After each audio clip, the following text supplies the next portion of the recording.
देखिए, आज की इस वीडियो में जानेंगे कि खारिज दाखिल को लेकर सरकार की नई गाइडलाइंस जारी किए हैं। नीतीश सरकार ने रेतों से की अपील को लेकर, और जानेंगे कि खारिज दाखिल रिजेक्ट होने की क्या मुख्य वजह है और किस प्रकार की जमीनों को दी जा सकती है कानूनी चुनौती, कैसे होंगे इसके जांच।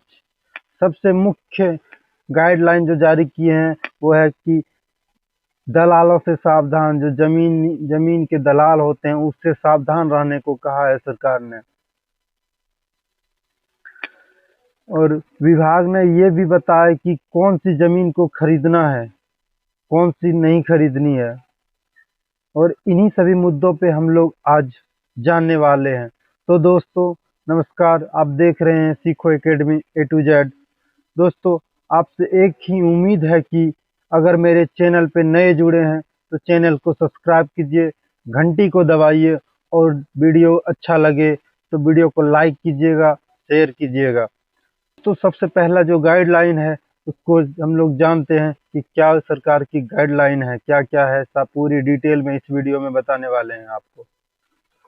दोस्तों, बिहार सरकार के राजस्व एवं भूमि सुधार के अभियान में विभाग ने जमीन खरीदने को लेकर नई गाइडलाइन जारी किया है। जमीन खरीदारी से पहले लोगों को सतर्क रहने की सलाह दी है। विभाग ने वैध जमाबंदी वाले जमीन से ही जमीन खरीदने को सलाह दी है।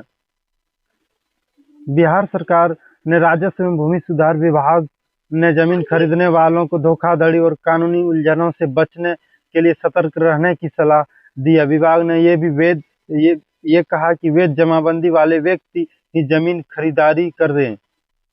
अब जो गाइडलाइन जारी की है सरकार ने उसके बारे में डिटेल से जानते हैं। सबसे पहला गाइडलाइन, दाखिल खारिज रिजेक्ट होने की क्या वजह, मुख्य वजह क्या है। विभाग ने बताया कि दाखिल खारिज मोटेशन आवेदन के रिजेक्ट होने का सबसे बड़ा कारण जमीन का विवादित होना। जी हाँ, आप देखते होंगे गांव घर में जमीन में सबसे ज्यादा जमीनी विवाद चलते हैं। इसी वजह से दाखिल खारिज रिजेक्ट होने की सबसे बड़ा वजह है। इसलिए जमीन खरीदने से पहले उसकी पूरी जांच पड़ताल करना जरूरी है। बिना जांच किए विवादित जमीन खरीदना न केवल आर्थिक नुकसान का कारण बन सकता है, बल्कि खरीदार को लंबी कानूनी प्रक्रिया से गुजरना पड़ता है। अब जो दूसरा गाइडलाइन है, किस प्रकार की जमीन को दी जा सकती है कानूनी चुनौती। जी हाँ, कानूनी चुनौती भी दी जा सकती है। भूमि सुधार विभाग ने निर्देश जारी किए हैं, केवल रैयत वैध जमाबंदी वाले विक्रेता से ही जमीन खरीदें। जमीन की श्रेणी जैसे खेसरे, हिंद, गैर मजरूआ खास, गैर मजरूआ आम और भूदान बंदोबस्ती स्पष्ट होनी चाहिए। विभाग ने चेतावनी दी है कि वैध के जमाबंदी के बिना जमीन की रजिस्ट्री की कानूनी चुनौती दी जा सकती है। इसके जांच करने का जो गाइडलाइन है उसको कैसे आप जांच कर सकते हैं।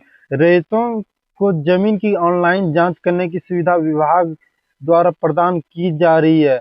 रजिस्ट्रेशन से जुड़े डॉक्यूमेंट और वेरीफाइड की जमीन के मालिक के बारे में जानने के लिए पोर्टल का उपयोग कर सकते हैं। जो सरकार ने पोर्टल जारी किए उस पर आप जांच कर सकते हैं जमीन के बारे में कि क्या ये सही है गलत है। दोस्तों, सबसे बड़ी गाइडलाइन जो है, दलालों से सावधान रहने को कहा सरकार ने।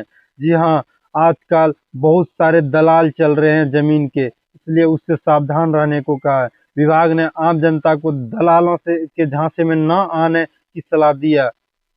विभाग ने यह कहा, कई बार धोखे से विवादित या सरकारी रोक वाली जमीन को बेचने की कोशिश करते हैं, जिससे खरीदारों को बड़ा नुकसान भुगतना पड़ता है।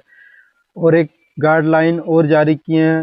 विभाग ने बताया कैसी जमीन नहीं खरीदें, किस तरह का जमीन खरीदना नहीं है आपको, उसके बारे में सरकार ने भी ये गाइडलाइन जारी किए हैं। पहला, बाजार और हाट की जमीन। जी हाँ, बाजार और हाट की जमीन को नहीं खरीदना है आपको। दूसरा, कब्रिस्तान, शमशान, सेरात भूमि। जी हाँ, जो शमशान घाट की जमीन होती है, कब्रिस्तान की होती है, उसको भी नहीं खरीदना है।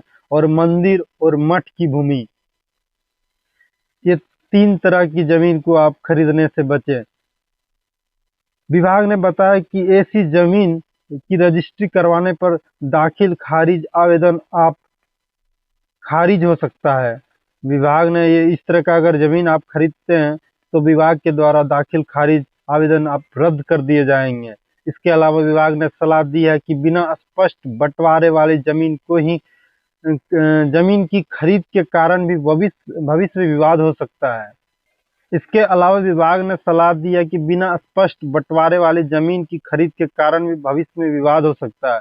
जी हाँ, अगर आप जो जमीन खरीद रहे हैं उसमें विवाद चल रही है, पूरी तरह से बंटवारा नहीं हुआ है उस जमीन का, तो आप उस जमीन को ना खरीदें। पूरी जांच पड़ताल के बाद ही उस जमीन को खरीदें। इसलिए रेतों को बंटवारे के बाद बनी नई जमाबंदी आधार पर ही जमीन खरीदें। तो दोस्तों, ये थी आज की जानकारी जो सरकार ने नई दाखिल खारिज को लेकर नई गाइडलाइन जारी की है। तो दोस्तों, मिलते हैं अगली वीडियो में कुछ नई जानकारी के साथ। धन्यवाद।